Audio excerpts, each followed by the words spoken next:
I am a Canadian journalist. I'm not a scientist. I don't have any scientific background, so I have looked at the IPCC as an organization.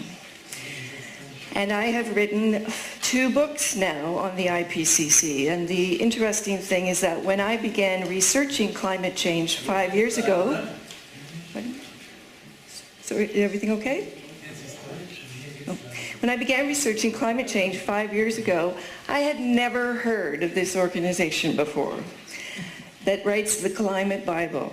I had no idea that governments all around the world were telling their citizens that the reason we should believe that there's a climate crisis is because the IPCC says so.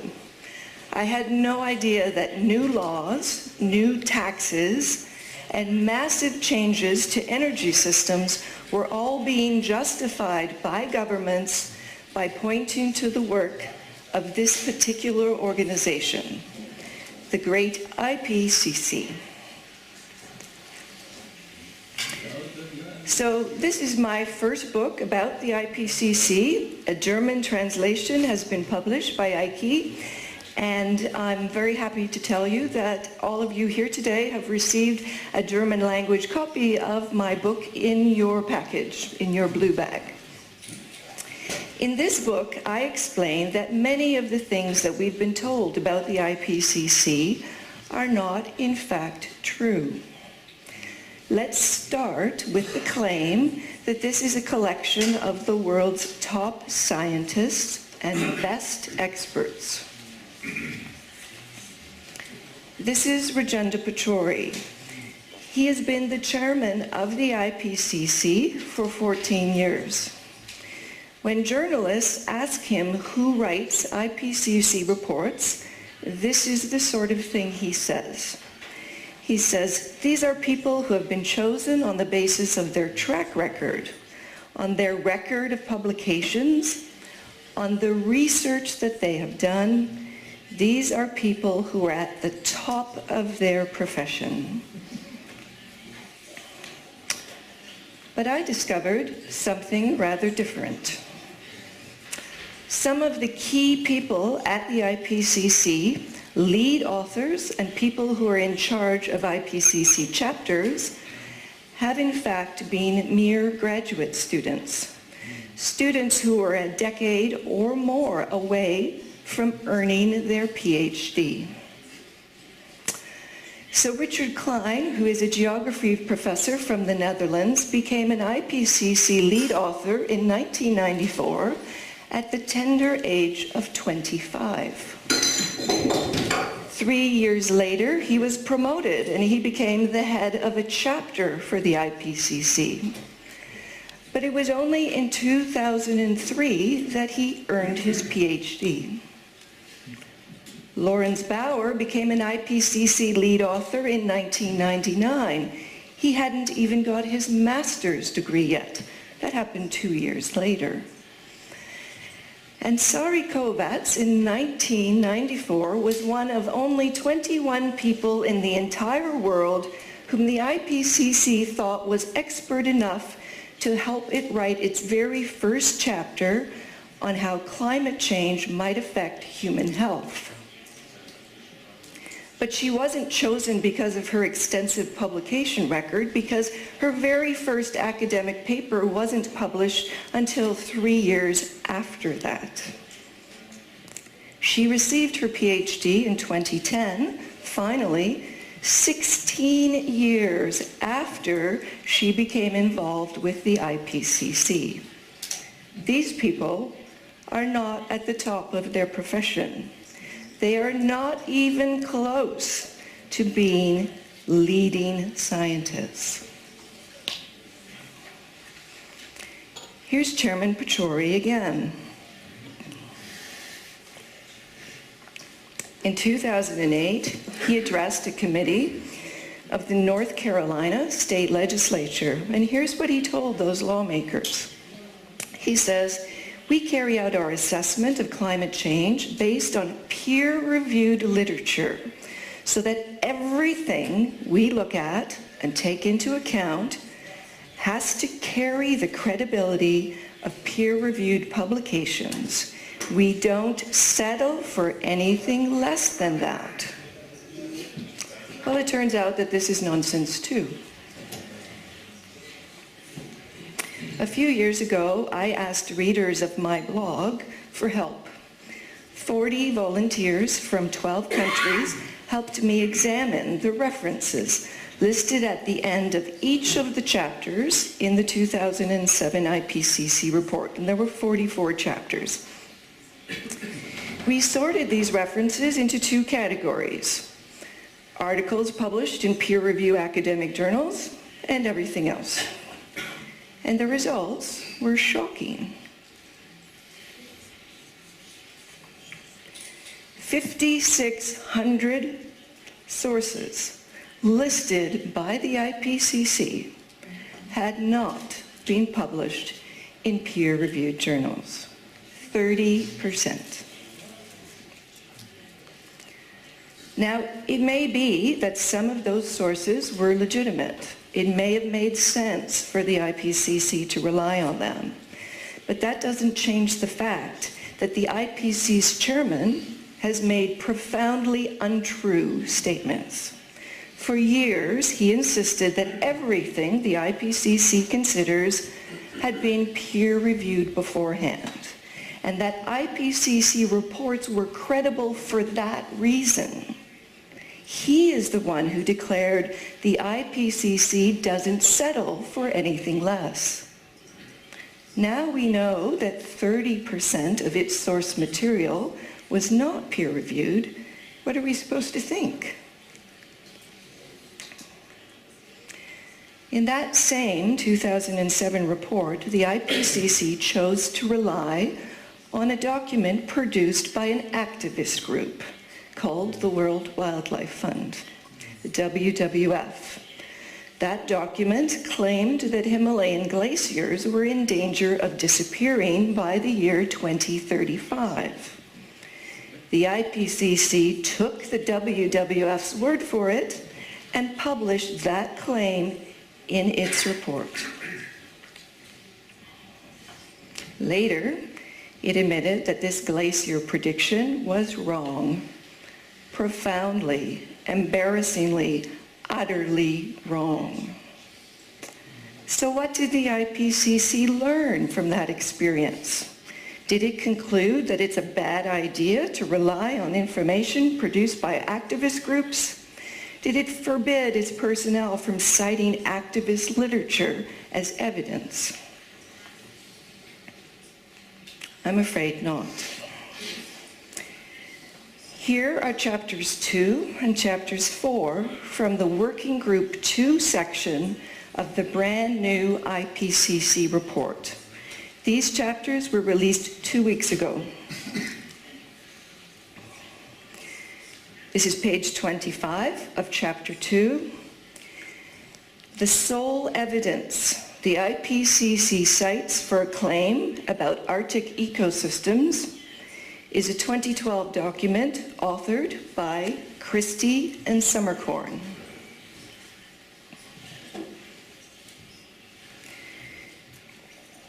This is page 58 from chapter 4. Once again, the IPCC's only evidence for a statement about the Arctic is Christie and Summercorn. But Christie and Summercorn is not peer-reviewed science, published in a reputable academic journal. Christie and Summercorn is actually a WWF document. It's the same group responsible for the Himalayan glacier mistake. Now, the WWF is an activist organization. It has an agenda. It does not produce objective information. The WWF raises hundreds of millions of euros every year by declaring the sky is falling.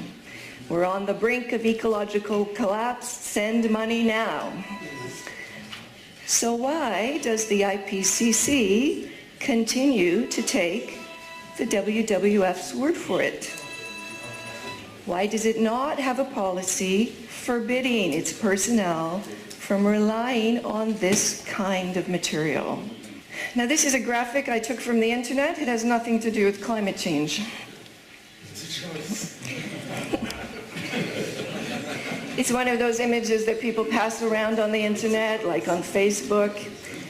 And the reason that we share it and it speaks to us is because it reminds us that ordinary people in the real world, we learn from our mistakes.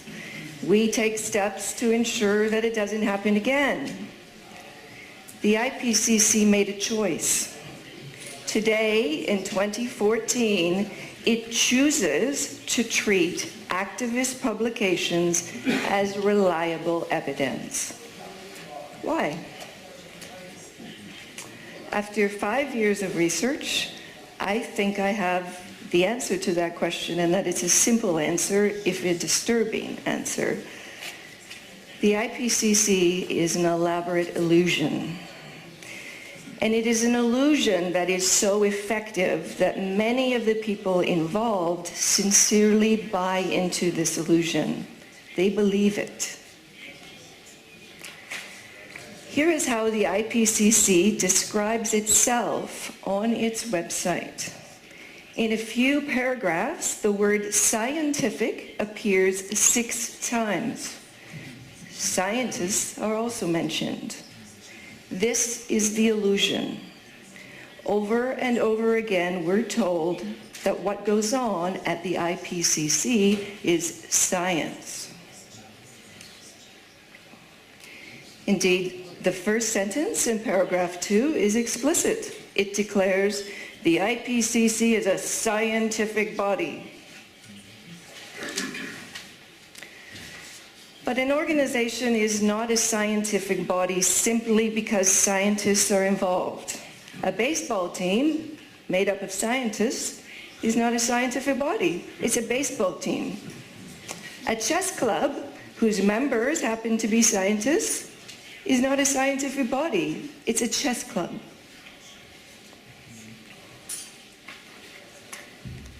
Let's take a look at that last sentence in paragraph 2. That's where the IPCC admits it does not conduct any research. No science actually takes place at the IPCC. The IPCC's job is to write reports. Its personnel are supposed to survey already existing scientific research and write a report about what that research says. In the process, a great deal of human judgment is involved. Fallible human judgment. IPCC personnel decide that some studies are worth paying attention to and that others belong in the dustbin. They decide that certain still unproven assumptions deserve to be taken seriously, but not other unproven assumptions.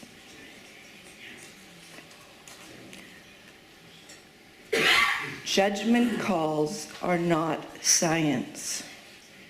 They are relying on their knowledge of scientific matters, but IPCC personnel are actually playing a role similar to jurors at a trial. When a jury evaluates evidence and draws conclusions, no one calls that science. Judgment calls. If the IPCC isn't doing science, it's not a scientific body. It's an organization that writes reports, which would be fine if it wasn't also an organization on a mission. This is the front cover of an IPCC brochure from its meeting in Yokohama 2 weeks ago. Notice the IPCC logo down there on the bottom. This is not a parody. This is not an image created by a critic to make fun of the IPCC. This is real. The IPCC thinks it's in the business of delivering hope for our Earth. It thinks its job is to save the planet. Now on page 2 of that brochure, we find this lovely paragraph with its heading, Save the planet for future generations. I'm just going to give you a minute to read that.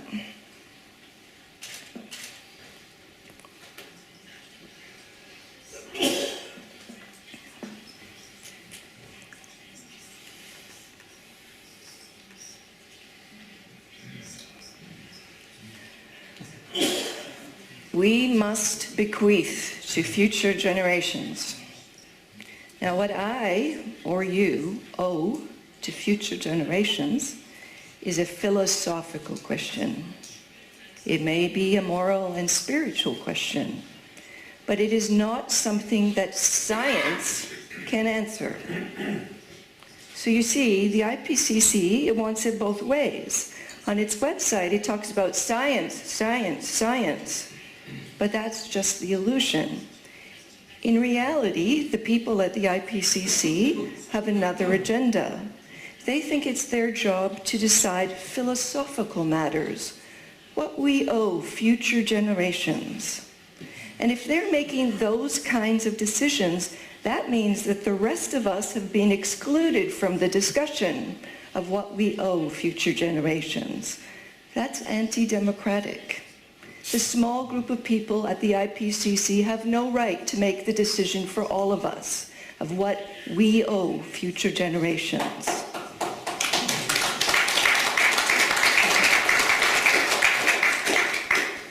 What we see here in this brochure is the illusion of science being used to advance a philosophical position. We must bequeath certain things to future generations. So who else is obsessed with future generations and taking action? What do you know? Activist groups like the WWF, they like to talk about future generations. The IPCC says it is a scientific body, but it behaves like an activist organization. And that is the reason that we should not trust the IPCC. Whether we are members of the public, whether we are working scientists or government officials, we should not take advice from the IPCC. This is not a credible scientific organization. Rather than sticking to science, the IPCC gives us activism. Thank you for your attention.